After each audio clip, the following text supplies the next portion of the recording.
Hi everyone and welcome to our presentation, Who Do You Think You Are? Where we'll be talking about professional identity formation in postgrad organisational psychology students and really talking about the implications for teaching and practice. My name is Shannon Butcher and I'm a lecturer at UWA. And I'm Liz Pritchard, also a lecturer here at UWA. So, who are we? This has been the subject of much debate within our profession over the last few decades. There are consistent themes that have emerged in these conversations, which we see as a perpetuating cycle. Fundamentally, we lack a clear value proposition, as in what do we uniquely bring to the market? This discussion is reflected by our American colleagues, such as Joel Lefkowitz, who provides commentary about our recurring identity crisis.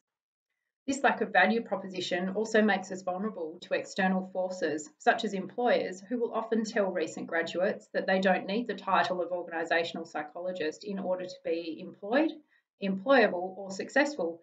And all of this is true. The graduate is highly skilled and capable of working in a broad range of fields that utilise the skill set, but doesn't require the regulatory oversight that comes with being a psychologist.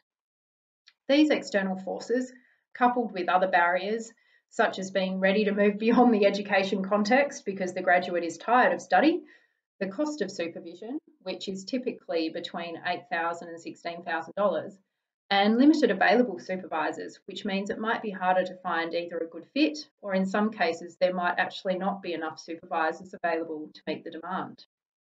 Low participation in endorsement means fewer organisational psychologists.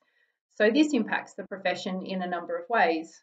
Firstly, there are fewer people to lead, direct and show junior practitioners what it means to be an organisational psychologist. Fewer examples means higher risk of students and graduates not seeing themselves reflected in the existing practitioner group. And perhaps this small group doesn't have any clear norms. Perhaps the graduate doesn't identify with those in the professional group as a group or as individuals, and so they choose to self-select out. With fewer organisational psychologists in the market, there's also less understanding within the market of what we do, which in turn means fewer organisations will advertise jobs specifically seeking organisational psychologists. This then requires graduates to look for roles in related areas with different titles, further perpetuating the cycle of unclear value in the market. So anecdotally, it's pretty clear a sense of identity is important, and this is exactly what we find in the literature.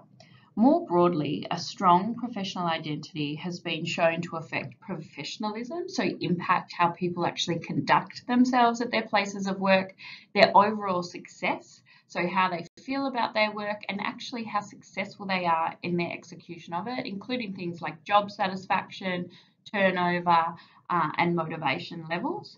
It also impacts on people's confidence, so the ability for people to exude that confidence, but then also the ability of others to feel confident in their abilities. And one of the interesting things was around ethics, where Monroe found that there's this ability, once you strongly identify with a profession, to internalise those professional ethics, which facilitates that internal regulation. And as Liz alluded to, that sense of belonging is essential to ensure consistency and avoid disharmony within a profession. So let's look at some of the outcome measures for professional identity within organisational psychology. So now looking at the WA market specifically, we've chosen 2010 as our reference point, as this was the start of national registration, which means that there were some changes to how students were managed within the university context. Specifically, industrial and organisational psychology students at UWA were required to hold provisional registration, which they had not previously been required to do.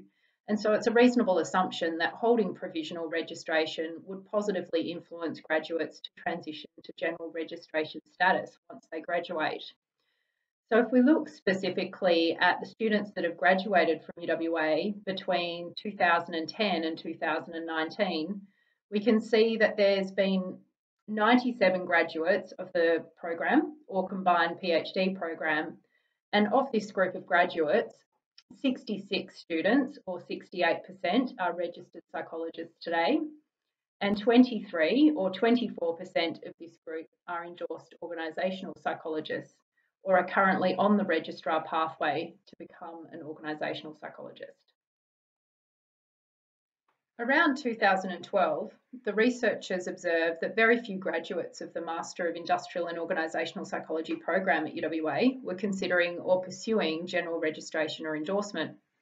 And anecdotal evidence and discussion with students identified that limited exposure to organisational psychologists, a lack of explicit discussion around the value of the profession within the university environment, specifically from the academic staff, and a limited understanding of the unique value proposition of the profession led to reduced participation in the endorsement pathway.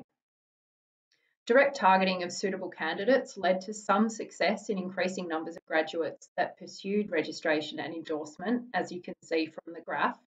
However, it was clear that a more strategic and scalable approach to increasing participation was required to have enduring success.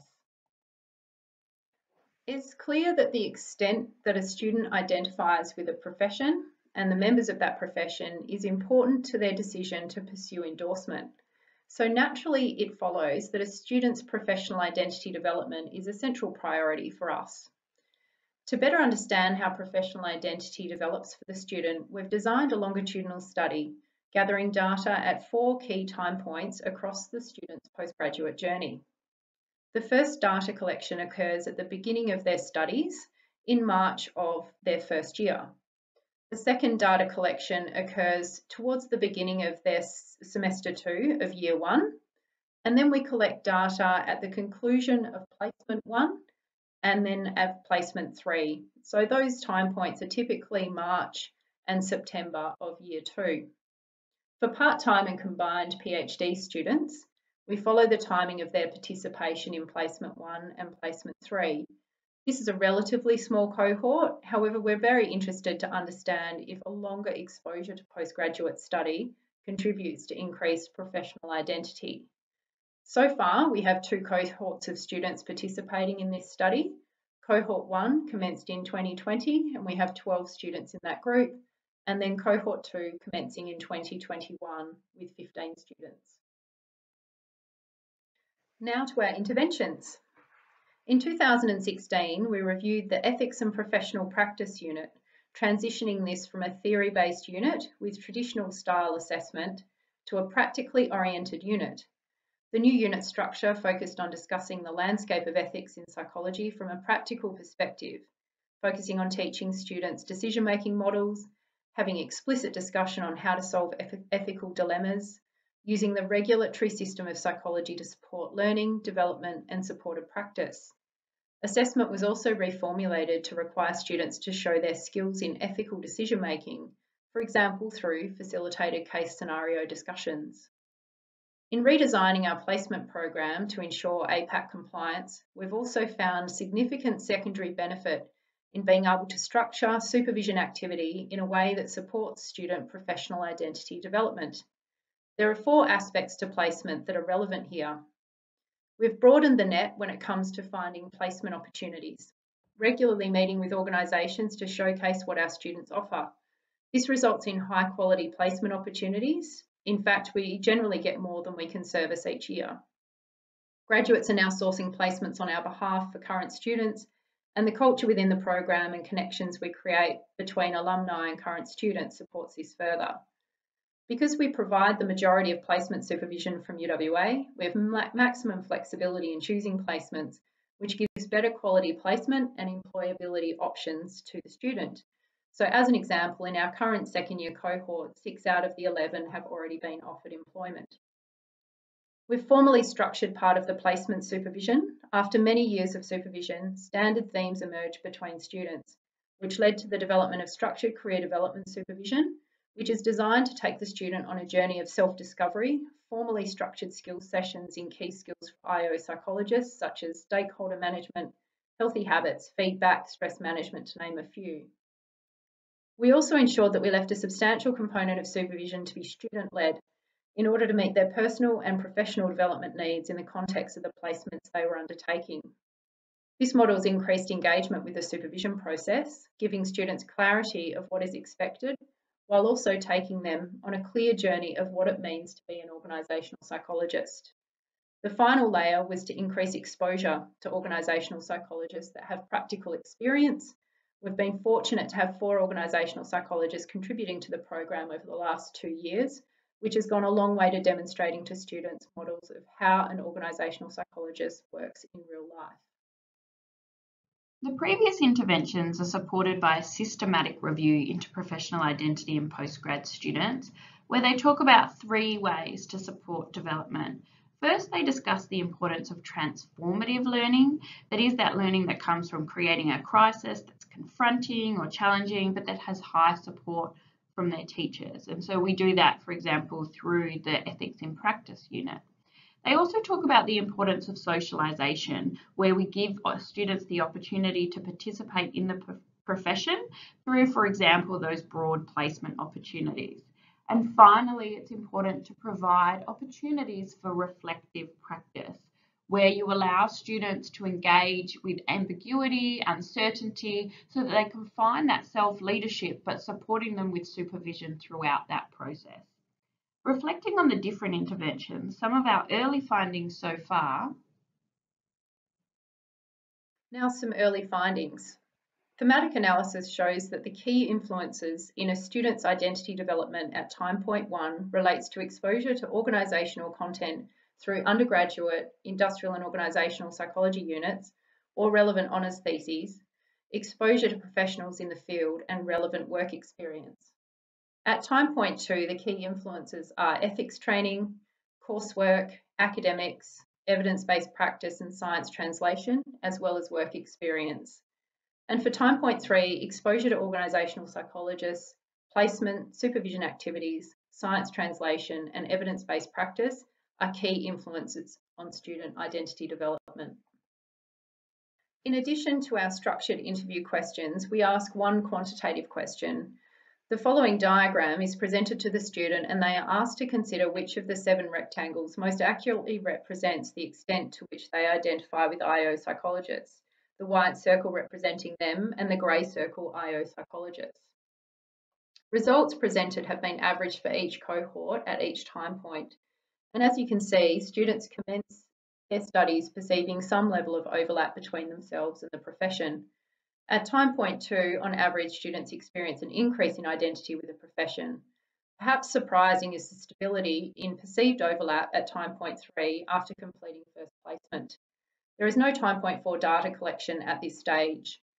It's very early days in this research project. However, we had expected to see a J-shaped curve across these data points. Our expectations were that students would have an inflated sense of identity at the start of their program. The reality of coursework would see a temporary reduction in perceived overlap of identity before increases in perceived overlap at time point 3 and 4. Our findings so far suggest that practical ethics training supports development in student confidence in practicing the profession, increasing awareness of what an organisational psychologist does.